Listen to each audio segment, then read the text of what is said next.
Carlos, tinawagan mo na ba si Leila kung nakarating siya ng maayos sa Amerika?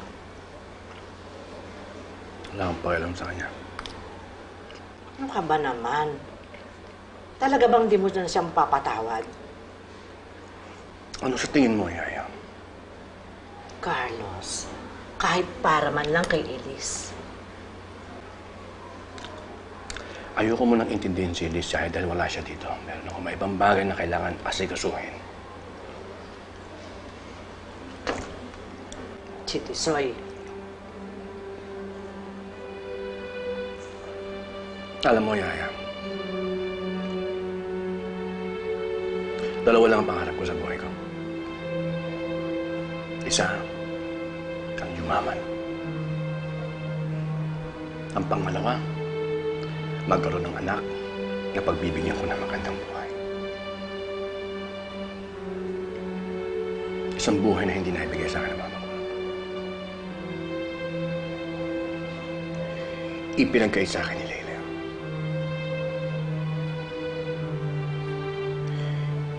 Ipinagkait niya na maibigay ko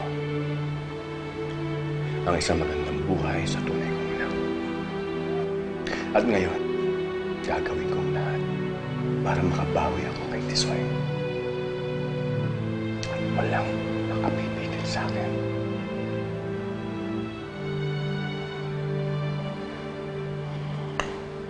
Sir! Sir! Sir! Pinigilan ko po sila pumasok pero may warrant po sila. Carlos Samonte, arestado kayo sa tangkang pagpatay kay Mayor Sandoval.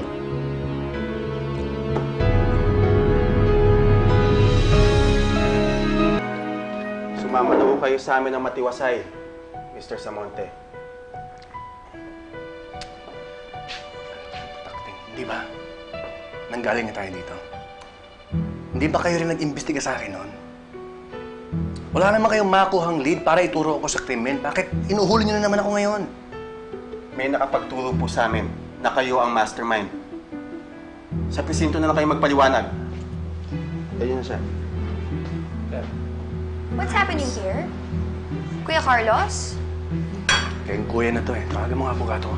Tara, sir. Carlos! Marla, tawagan ko ang abogado. Ha? Tapos ikaw naman, tawagan mo si Leila. Ano sabi ko kay Ate Leila? Ano bang kasalanan ni Kuya Carlos?